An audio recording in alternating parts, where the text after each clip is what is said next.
নদীবেষ্টিত শরীয়তপুর জেলা প্রায় 1000 বর্গ কিলোমিটার আয়তনের এই জনপদে প্রশাসনের গুরুত্বপূর্ণ অনেক দায়িত্ব এখন নারীদের হাতে।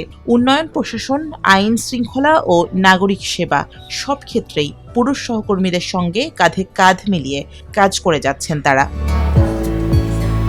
মাঠ থেকে শুরু করে প্রশাসন সব ক্ষেত্রেই নেতৃত্ব দিচ্ছেন নারীরা। এমনকি জেলা প্রশাসনের সর্বোচ্চ 2 পদ, জেলা প্রশাসক ও পুলিশ সুপার হিসেবে কাজ করছেন 2 নারী। জেলা প্রশাসক হিসেবে গত বছরের জুলাই মাসে যোগ দেন তাহসিনা বেগম। 25তম BCS এর এই কর্মকর্তা ঢাকা বিশ্ববিদ্যালয় থেকে স্নাতকোত্তর ডিগ্রি অর্জন করার পর 2006 সালে কর্মজীবনে প্রবেশ করেন। আর জেলা প্রশাসক হিসেবে যোগ দেওয়ার পরই ত্রয়োদশ জাতীয় সংসদ নির্বাচন অনুষ্ঠানের নেতৃত্ব দেন তিনি। এদিকে শরীয়তপুরের প্রথম নারী পুলিশ সুপার হিসেবে 2025 সালের 29 নভেম্বর যোগ দেন রৌনক জাহান। এর আগে যশোরের পুলিশ সুপার ও ঢাকা মেট্রোপলিটন পুলিশের ডিসি হিসেবে দায়িত্ব পালন করেছেন তিনি। আপনি পুরুষের সমকক্ষ দিয়ে বোঝাতে চাই যে আসলে পুরুষ হলো একটা স্ট্যান্ডার্ড, তারা খুব ভালো কিছু পারে, আমাকে তার মতো হতে হবে। This is not the correct thing. আমি চেষ্টা করি আমার দায়িত্বটুকু পালন করার। সেটার সঙ্গে তো আমার পুরুষের সঙ্গে তো আমার আসলে তুলনা নয়, এটা আমার দায়িত্বের সঙ্গে তুলনা। বেশ কিছু জায়গা থেকে কিন্তু আমাদের আসলে আমরা মনে করি যে আমাদের অনেকটা প্রতিকূলতার সঙ্গে যুদ্ধ করতে হয়। যুদ্ধ করে দেখা যায় যে সমপরিমাণ কাজ করছে, নারীও কিন্তু প্রচুর কাজ করে, সে কিন্তু বসে থাকে না, সেও কিন্তু প্রচুর কাজ করে। তারপরে দেখা যায় দিন শেষে তাকে প্রমাণ করতে হয় যে না, আমি নারী এবং পুরুষের প্রমাণের ব্যাপারটা চলে আসে, কিন্তু সেটা আসলে আসা উচিত না।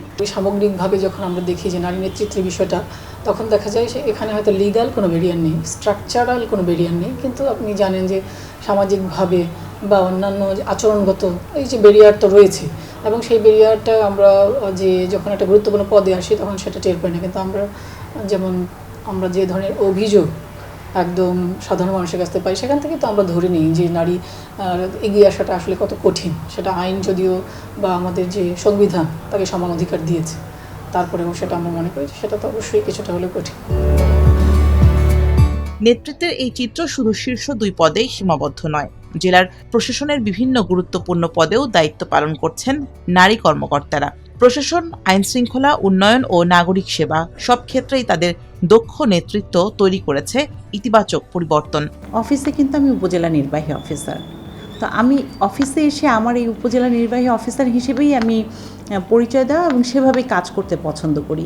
কিন্তু বাসায় আমার সন্তানের সাথে আমি মা, সেই ভূমিকাটি সম্পূর্ণ আলাদা। বা আমি কারো কন্যা, কারো বৌমা, কারো স্ত্রী, এই ভূমিকাটি সম্পূর্ণ আলাদা। আমাদের জীবনে আসলে এটিকে একটি ব্যালেন্স করে চলতে হয়। যখন দায়িত্ব পালন আমরা করতে যাই, সেখানে আমাদের নেতৃত্ব তো দিতেই হয়, এবং তার সাথে সবচেয়ে বেশি যেটি লাগে যে আত্মবিশ্বাস।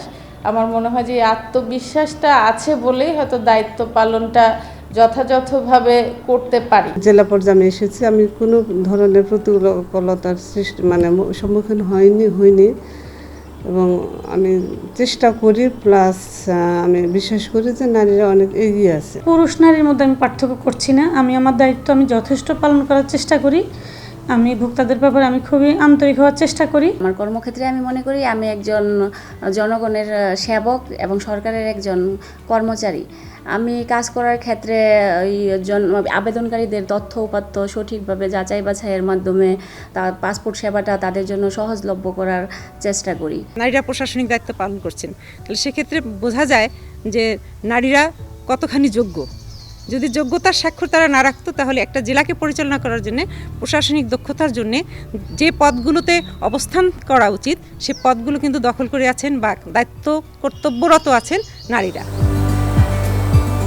শরীয়তপুরে নারীদের এই নেতৃত্ব ও অংশগ্রহণ এক উল্লেখযোগ্য উদাহরণ বলছেন স্থানীয়রাও।